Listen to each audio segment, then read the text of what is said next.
welcome. Well, hello, the legend that is Katie Skelton. How are you doing? I'm good, thank you. Not comfortable with being called a legend, but I will receive and accept the compliment. Thank you very much. What part of the reason that I'm saying that is that this is so kind of entertaining that you and I think some point on like Monday afternoon went, oh, should we do this? And then more people have registered for this than most of the things that I do. Now, it's either down to you or it's down to the brilliant title. Don't know. But the title being Who Motivates the Motivator? So should we get into it? But before we do that, I think it's unlikely that anybody off of LinkedIn doesn't know who Katie Skelton is. But just in case people have only just got an account, like, who is Katie Skelton? Good question. I ask myself that regularly. So I am Katie Skelton, and I'm a sales and marketing trainer for small business owners, and I specifically focus on email marketing as a platform. Yeah, and I've just put your website right there as well, because I'd just like to say that you are the only person who I follow who sends daily emails that I don't unsubscribe from. And I probably, well, you'll know exactly, but I think I read about 90% of them, and they're fantastic. So if anybody's watching and they haven't already signed up, I would highly recommend that you go to littlegreenduck.co.uk/email and get yourself signed up. Also, if people are not familiar with the way that LinkedIn Live works, you can put comments beneath the thing where you're watching LinkedIn, and we'll see the comments, but we can't see you. So if you wave at us, we don't know that you're doing that. So should we get into the topic? Like, first of all, let's do a little bit of background to this. From your perspective, what happened that kicked all of this off? The decision to have this conversation. I think it's probably been over the last couple of weeks. There's been a few occasions where both of us have gone, one of us at a time, luckily, has gone, oh God, I really need someone to speak to about some wobble I'm having. And for some reason that's still unknown to both of us, I think we apparently seem to be the one of the people that each other turns to. So I think last week I was having a bit of wobble about something. You gave me a good old pep talk. And then Monday, similar happened to you. And you said this would make a good LinkedIn Live. Why not air your dirty laundry in public in front of 74 people and counting? Absolutely. And I'm gonna absolutely air my dirty laundry. So I remember like last week you were having a bit of a wobble about one or two things and sent me a WhatsApp, what do you think about that? And then we had a bit of a chat, and I always love doing that because I would learn about myself as well, and it's great. And I'm a professional coach, so I spend a lot of my days listening to people talk about challenges that they've got or problems that they've got, and I'm trained to do that. But then on Monday morning, I woke up and I thought I was having one of those days where I was like, I have no idea what I'm doing. I don't know who I am. I am concerned that I'm never going to sell anything ever again. Or like, it was just all of the thoughts all at once. And I remembered this phrase, who motivates the motivator, which I think came from Gary Neville of all people. And there was a little bit of a meme about it a little while ago. But I think it's a really interesting question. And I have thoughts on like what I do. But if you find yourself like low, what do you do? Until you asked me this question, in fact, until you started talking about 30 seconds ago, I had never considered this question. And one of the things that has just come to me is I think that I motivate myself by motivating other people sometimes. So some of the, bear with me, don't look so confused. Some wisdom is probably coming. So a lot of the time, I mean, you see all over LinkedIn all the time, people talking about the fact that they're unable to take their own advice when they give that advice to people all the time. So a lot of the time, I think that I will go back to work I've done with people when they've been in a similar position and refresh my memory on what I said to them, that conversation that I had with them. How can I use that conversation if the tables are turned and actually now I'm in their position? Because it happens. Like, I'm not always kind of skipping along, writing emails easily and thinking that I'm cut out for this shit. Am I allowed to swear on LinkedIn? It's too late. Go for it. Let's see how far you can push it. But yeah, I think using the motivation that I've kind of given to others in the past to motivate me is one of my go-to strategies, even though until now I didn't realize really that I do that. It's really interesting that you said that you get motivation from motivating other people. That's a really interesting thing, because I have a thing with the word motivation that I'm not sure where my motivation comes from. I think I know most of the time. Sorry, I'm waffling. No, I do know where it comes from, because I've done quite a lot of work on myself to try and figure out, who do I want to be? How do I want to live? How do I want to make a living? How do I want to show up in the world? How do I want to be of service? I've done a lot of that work. And then, but just occasionally, it's like, existential dread. That was the phrase that you used last week, wasn't it? Just washes over me. And I think in those moments, like what you said, obviously as a coach, I know all sorts of tricks shouldn't call them tricks, techniques, tools, methods to help people. But when it gets kind of low, it's really difficult to do that to yourself, isn't it? Yeah, really difficult. And sometimes I think you kind of just have to accept that it's happening. And I was saying to someone yesterday, I can't remember who I was speaking to, but I was talking about kind of evidence that these things pass. And I'm 6 years into my business.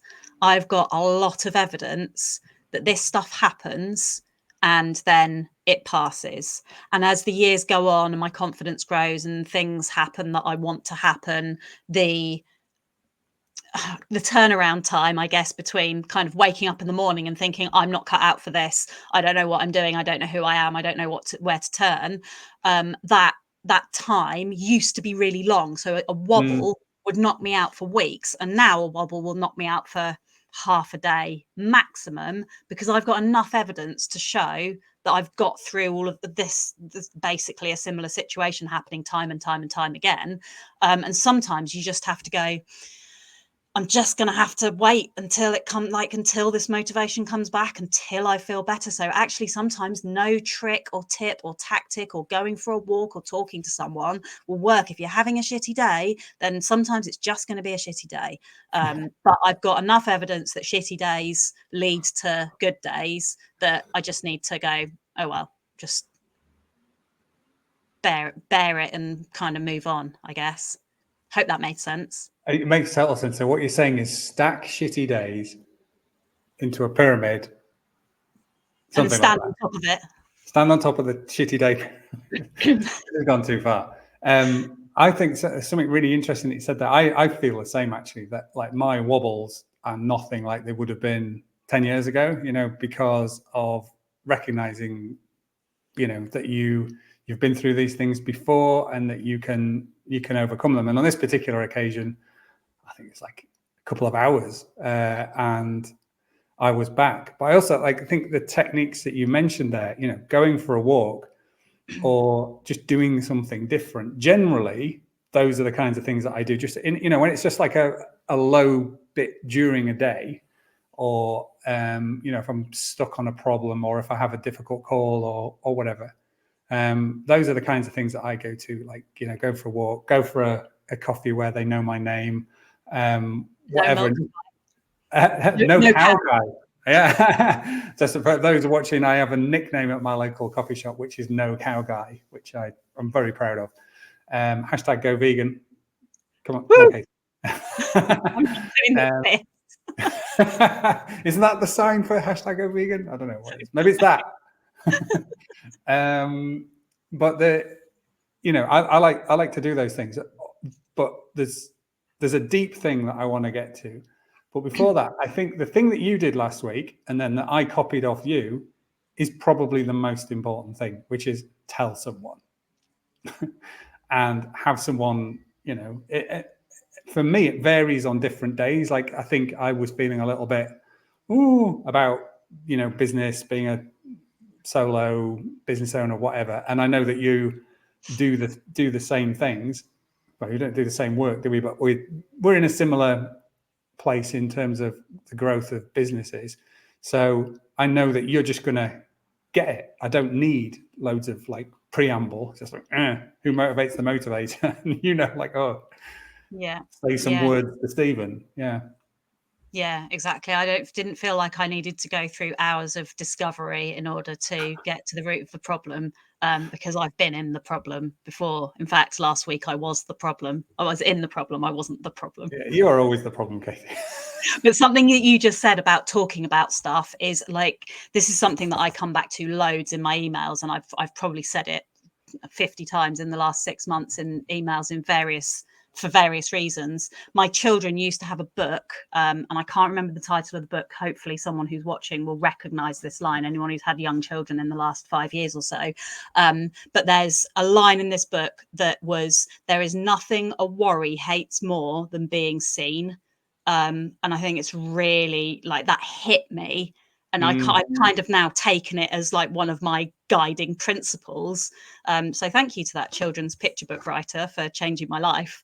I really must find out who it was so I can credit them for the fact I keep spouting their wisdom. But it's so true. Like, it's so let me go back a couple of steps. But one thing that has always been the case for me in my life is I've always been the strong one, the one who's always okay, the one who like doesn't need help. So in my family, I'm not going to go into like great depths of like my family history and stuff, but in my family, the assumption is I'm always okay. And I'm always kind of the one who steps in to resolve any. There's not loads of conflict in my family. We were a really close family. But there's just always been the assumption that I'm kind of ticking along, doing really well, everything's fine, nothing's affecting me. And so because of that, it's very, very rare that I will reach out to my family to ask for help or to talk to them. And I'm not talking about my husband and my immediate family. I'm talking about like my parents and my siblings and stuff like that.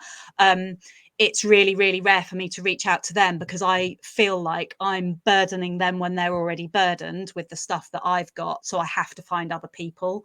And sometimes it's really difficult to find the right other people, I think. So it would be nice to have like one person I could go to for everything, apart from my husband. And also he's not always suitable for every problem. Like, sometimes it is a business problem that's very specific to the type of business that I do that he can't necessarily help with or talk me through. Yeah. I was just glancing at the comments there. There's some really good ones. There's another, Pete Foster said, there's another Gary Neville quote. Did you think every day was going to be great? I love that, Pete. Thanks for sharing that one. There's a couple of nice comments there from Imran as well, talking about where he gets his motivation from. Lots of cheers for Gary Neville, who I think is a really fascinating character these days. And Charlie is saying, totally resonate with the strong one in the family. And I have to say, Charlie, me too. That's absolutely me. And the way that I sometimes talk about this is that, there is an archetype in transactional analysis called the be strong persona. I'm not sure exactly what the persona archetype, whatever, but the be strong thing. And that's, a narrative that probably goes back to our childhoods. And that was to do with how we were parented and the dynamic around us. And we learn that the way that we have a role within the family is to be the strong one. And I'm absolutely the same.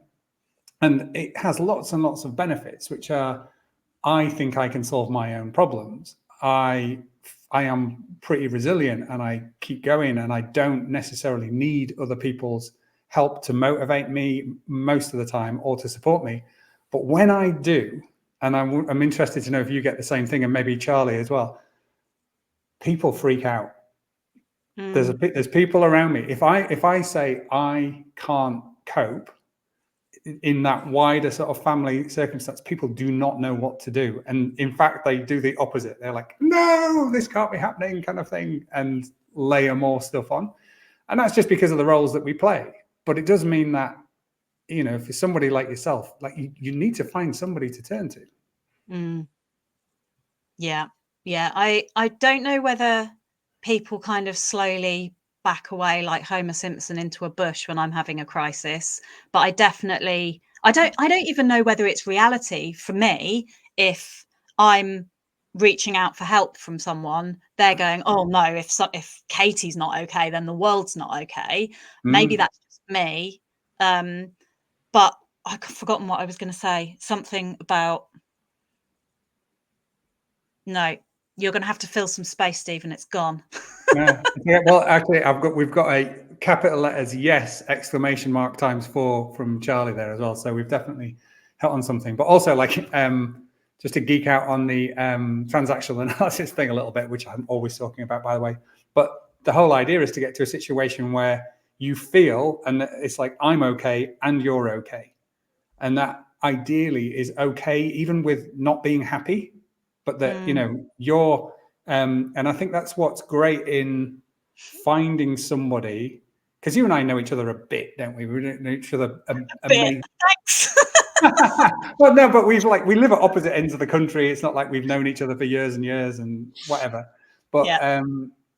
but we get on and we've supported one another and just gone, oh, hold on a minute. Here's another weird, boring, sober vegan who's trying to run a business. Sorry, I'm the boring one. You're the weird one. And but like we did, seriously though, we haven't known each other for years and years and years, but there's enough like connection there and similarity probably in personality that actually if you say you're not okay to me, that doesn't affect me. I just think, okay, I'll help Katie, and vice versa. And I think that's, I guess, what we're looking for, isn't it? Yeah. Because it can be extremely lonely at times when you're in a room on your own, and you know, in your case, you've sent out an email or I've posted something on LinkedIn or whatever, and you're getting crickets, and you know that there's a mortgage payment coming, and you know that it can be tough. So you do need help. Yeah. Yeah. And you've hit the nail on the head there. You are absolutely, when I think I need help, I don't think that by sharing my problem with you, I'm burdening you. And there's very few people in my life that I feel that way about. So maybe I see you as this kind of stable force that is unshakable. But yeah, you're absolutely right. I think that, and also when you messaged me on Monday, I wasn't thinking Stephen's having a down 2 hours, therefore the world is going to burn. It happens. And it didn't feel like a burden. It felt like okay. It actually felt good. Sorry. It actually felt good that you're having a crap day, because it kind of shows that the people that you turn to also feel like that sometimes. And you like, the role can switch sometimes, and it's fine. And it's the way of the world. I love that. And that actually, what you just hit the nail on the head there is, like, I suppose without articulating it, that was what made me go, we should do a live about this, because I have this funny thing, this thing that I've experienced since I became like a bit more of a presence, you know, in the world, trying to run a business, you know, and then oh God, so not. I've been called cool like 4 times in the last 2 weeks. So what the hell's going on? It must be the Chinese government or something. I don't know what's going on, because I've never been cool. But I think because maybe it is that something about that be strong persona. It comes across in the way that you present yourself without realizing it. You know, I don't try to pretend to be something that I'm not. But I am aware that quite a lot of people have come to me as if I know more about the world than I think I actually do. And some of that, I think, is maybe just being a little bit older and having a bit more life experience than some of the people around. But some of it, I think, is that personality trait. And so if I'm not honest, that, like, there are days when I'm like, I have no idea what I'm doing, and I have to work really hard to get myself back out of that. then it's not fair on other people, is it? It's not fair to pretend that everything's fine all of the time. No, exactly. And I think that I think you're right in finding somebody that you look up to and respect in the same to the same level as they do you is really important. Like, sorry to say this, but I don't feel like you're above me. I feel like you're on a level, and that's what makes like motivating each other or pep talking each other work, rather than going, oh, I don't necessarily feel like I need a mentor. I feel like I just need a kind of a friend sometimes. And so having those people, sorry, I've called you my friend like 3 times in the last week. Weird. Can only apologise. Basically, you haven't realised that this is just one massive, really long, narrow funnel that I'm trying to get. That's a joke. Yeah, exactly. You sent me a link to your sales page the other day, and I was like, are you sending me this because I like looking at sales pages, or because you're actually trying to sell me your program, which looks very good, by the way. Everybody buy it. Yeah. Oh, everybody do buy it. Actually, that's a good point, because I've got a banner about that. So let's. Don't take my banner off. I can't have them both there at the same time. But everybody that's really excited by what they're listening to, some of the stuff that I'm talking about on Friday is how to cope with all of these things, and it's got a catchy title: 6-Figure Freelancer Workshop. I can't believe I did that, but somebody encouraged me to do it. It won't happen again, and I'm only going to do this once, but it's on Friday. There's a link below the thing if you're interested. Come along. It's also going to be recorded, so if you can't make it live, but I'm never doing it again. So check in with that. But I think just coming back, I feel dirty when I go all salesy. Do it. Be honest about that. Just your life's going to change. You're either going to come to this workshop or you're not. I've lost my way, Katie. Help me. Why have you lost your way? You haven't lost your way. It's fine. Do you know what? You said something. We need to talk about this workshop for one more minute, because you said something that really hit me when we spoke, whenever it was last week, about the reason for running this workshop is not just to convince people to become 6-figure business owners. Yeah. Tell me what you said, because it was really good. Yeah. So I've had a degree of success in doing this. So like 12 months ago, I still had a full-time job, and I can genuinely say that I've done more than 100,000 in revenue in the last 12 months, which is kind of cool, really. And so have you, Katie. Yes. Yeah. Which is amazing. However, what goes into doing that isn't probably what most people think. It's a lot dirtier and messier, and there is so much that you have to learn about how you manage yourself. And there's so much noise about, if you follow this process, if you do that, whatever. And one of the things that I think I'd really like to encourage people to understand is that you have to be ready. You have to be in the right portion of your life, and you have to be sure enough about yourself that you're gonna do what we're talking about over and over and over again. You're gonna doubt yourself completely and keep going again and again and again. And somebody's just signed up. That's brilliant. I can't see who, but it just went ping. Well done, whoever you are. Thank you. Can't wait to see you on Friday. But I had a really good conversation with somebody a little while ago. Is this the one you're getting at? That somebody that somebody reached out to me for a bit of coaching, and they were considering becoming a coach themselves. And I actually took them through a little bit of the program that I run, which is called Next Level You. And we met up a month later, and this person said to me, do you know what? I've realized I'm happy. And I think that is one of the most, I didn't make tons of money out of this person. But that's one of the things that's made me the most proud of being a coach, is I helped somebody to understand that they already have what they need, and that then they decided to just enjoy it more, to not be influenced by what other people are doing. So, I realized I'd hit this kind of milestone, and then thought, well, I've learned a load of stuff. Why don't I just download it as fast as I possibly can for people? So that's why I'm doing it. And also, I've got everybody that's signed up so far has sent me questions. I've got 50 of them. Oh, wow. I know. So I'm going to be categorizing them. There's all sorts of fears around income, loneliness, how to motivate yourself, like what it is you need to do and all that kind of stuff. So it's gonna be cool. It's gonna be fun. Anyway. Yeah, I really loved that. And what came into my head was, I love the fact that rather than selling the dream, you're selling people kind of working out what their dream is.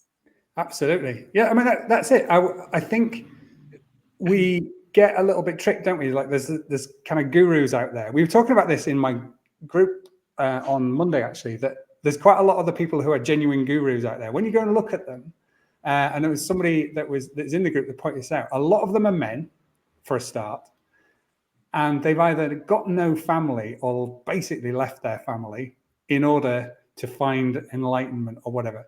I'm not remotely interested in that. I've got a family. I want to live in the real world. I don't want to be a monk or whatever. But you can follow a process, and you can go on a journey to understand yourself a bit better in this life, like in the messy bit where you've got kids and you've got responsibilities and so on, and learn about yourself, and then you can figure out who it is you want to be and what you want to do. Got full pitch mode here, aren't I? What's going to be? That was very profound. Well done. I hope more people sign up. It's my favorite quote about it. This is the last thing I'm going to say about it, is that somebody that went through it for the first time, the Next Level You program, they said to me, it's like learning a new way of life, which is kind of cool.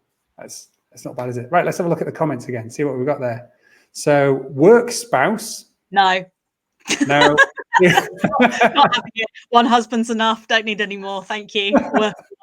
Yeah. Yasmin, sorry. I know what you're getting at, Yasmin. I do get what you're getting at, but no. Yeah, I love that one. It's quite funny. So Nina saying, yes, Katie, because when you put someone on a pedestal and then that person is not okay, that's when it can cause you to wobble. Yes. Yeah. And you see that quite a lot, like with influencers, like actual influencers, not you and me, on social media, where they have like this massive following and you think they're amazing. And I had this recently. I wrote an email about it. You'll be unsurprised to hear about somebody who I saw as this just infallible, brilliant person. I bought something of theirs and it wasn't very good for a start. And also since then, I've kind of seen a lot of cracks in what they're doing. And I thought, God, that was a really damaging person to be following and kind of looking up to, because I don't actually want to be that person. And in fact, I've written 2 emails about this, because the subsequent email was sparked by something that you said to me as well about Mark Cavendish. It was you that said that to me, wasn't it? It was, yeah. About how when he was doing his bike races around the Isle of Man when he was a kid, all of the other children or other teenagers, however old they were shouting, I am whoever their idol is. And even from a really young age, Mark Cavendish would shout, I am Mark Cavendish. And actually, rather than trying to emulate people that might not necessarily be who you want to be, just because on the face of it they look like they are, being the best version of you, being the next level you is the way to go. Beautiful. Then you're selling for you. I wish you would. That is so good then. Nice link as well though to them. I love that Mark Cavendish story. It's so true. But that and I'm going to bring it back to our original thought here, because there's something that I didn't quite get to that I think is really important but really hard. Is if we don't know how we feel ourselves, it's extremely hard to be useful to other people. And we talked about how you can reach out to somebody and you can get support, and sometimes that's the appropriate thing. This morning I've had a very busy couple of weeks, a little bit disorientating with going here and there, and my wife's been away, which means juggling stuff at home and things like that. And today's the first day when I could come and kind of settle again. So I came here. Actually, you can see that chair over there in the corner. I came in. I didn't even plug in my laptop. I didn't even turn on the lights. I sat in that chair for 20 minutes and I didn't do anything. And the only intention was see what comes up. That was it. Just how do I feel? Because I'm not sure. And I'm aware that makes me sound like a psychopath, but sitting in a chair with your own thoughts is weird. Do you ever do anything like that? So for me, it's writing, and that is why I write as much as I write, because actually, a few years ago, I remember on a really regular basis thinking to myself, is this my own opinion? Is this how I actually feel about things? Is this something that I've absorbed from someone else, or is it really me articulating my own thoughts? And in writing every single day, and sending it to people, that's the only way that I can force myself to write every single day.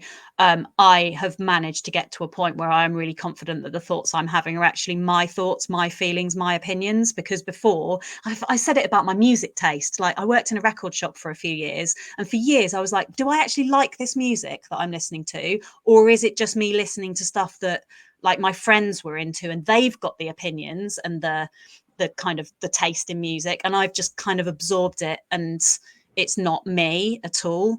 And again, sorry, this is another layer, but stopping drinking was another thing that has made me go, everything that I'm thinking is my own thought. And when I doubt whether it's my own thought, I'm able to work out whether it is or not. And that never used to be the case. I think I kind of floated along being influenced by people a lot previously.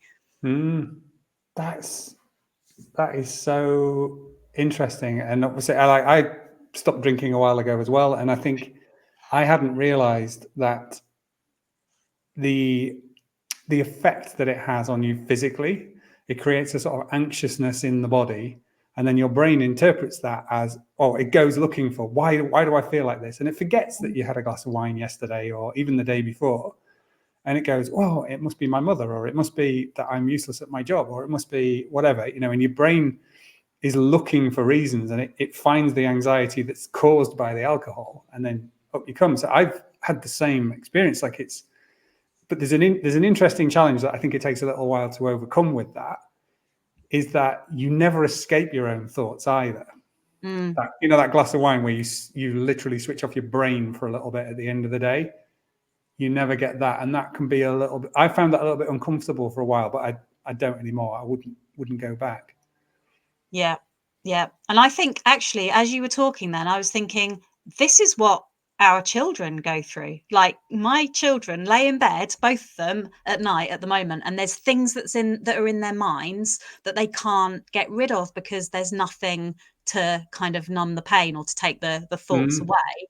And actually, I mean, I don't think I've settled on a decent strategy. I wouldn't profess to be a parenting expert, but I wonder whether taking away those kind of crutches like alcohol or whatever it is that is your kind of numbing your thoughts, taking that away makes you go back to where you were when you were a child. I might be talking complete bullshit here, but like, I feel like they're feeling everything. They're like, everything that they feel, everything that they think comes out of their mouths, unfortunately, a lot of the time.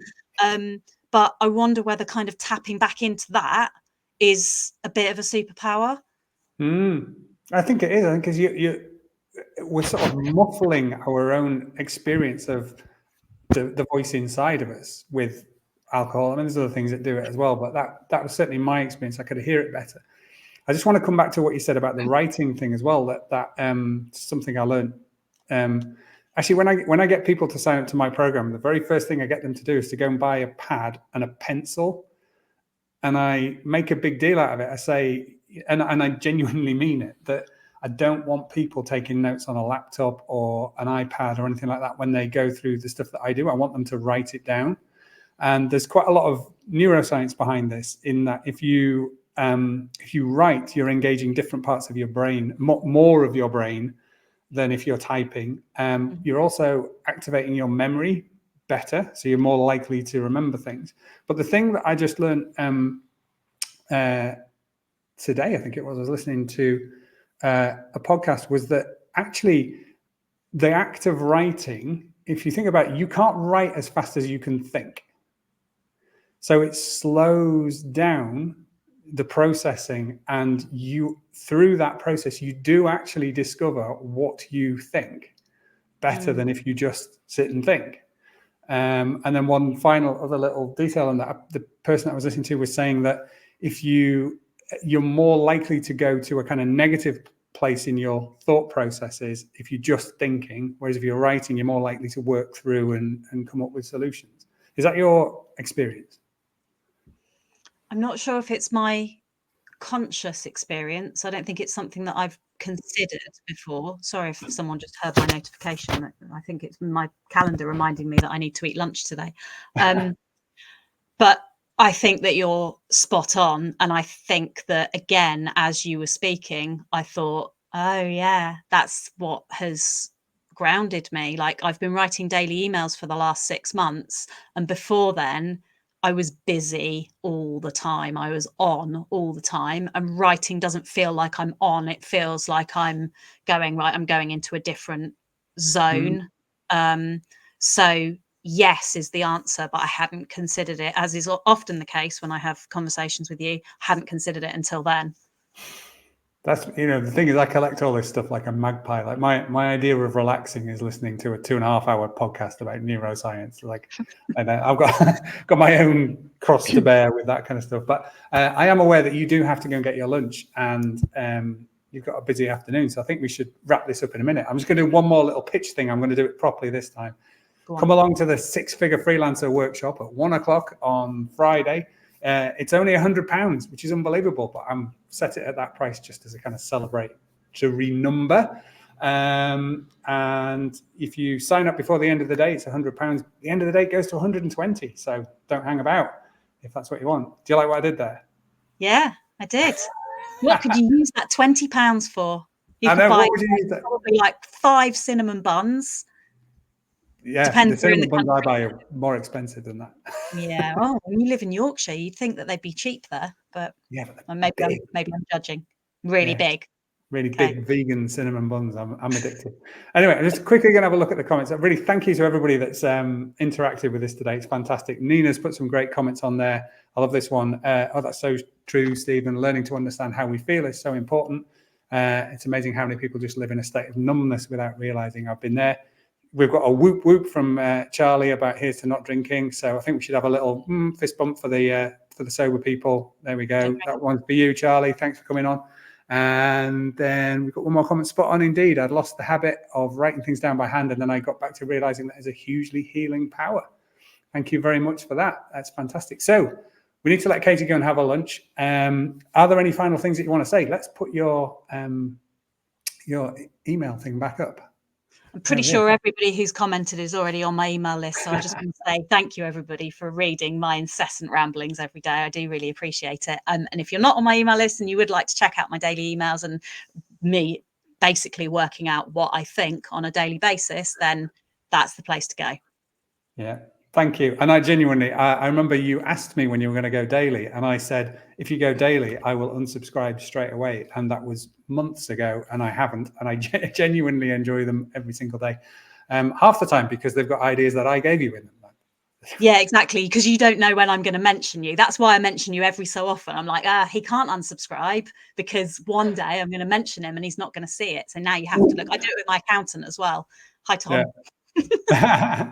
Fantastic. So just leave for me to say thank you very much, Katie, for giving up your time. I know you're really busy, and I really appreciate this, and I've really enjoyed it. And we had no idea where the conversation was going to go. I think it's gone deep and broad. I think you are like an actual inspiration. Part of the reason that I follow your emails is because it's a real insight into somebody who is a master of their craft. And it's wonderful to see, and you get to see it every single day. I know a little bit about writing, not a fraction, and I know you've got such a talent for it. So your clients must be benefiting hugely, but anybody that just subscribes as I do, and also you're a great person to reach out to when you're feeling a little bit low and you need a bit of motivation. So thank you so much for everything that you do, Katie. Thank you so much. And you said before we went live that one of us had to cry before the end of this session. You got me so close then, but it's not going to happen. I'm too hungry to cry. I can't spare the nutrients out of my eyes. Right. Okay. Well, go and get your lunch. Thank you so much, Katie. And thank you to everybody that's participated in the chat. And also, I hope you've enjoyed it. And we'll do another one of these soon. Yeah. Yes. Cool. Thank you. All Bye. Right. Bye-bye.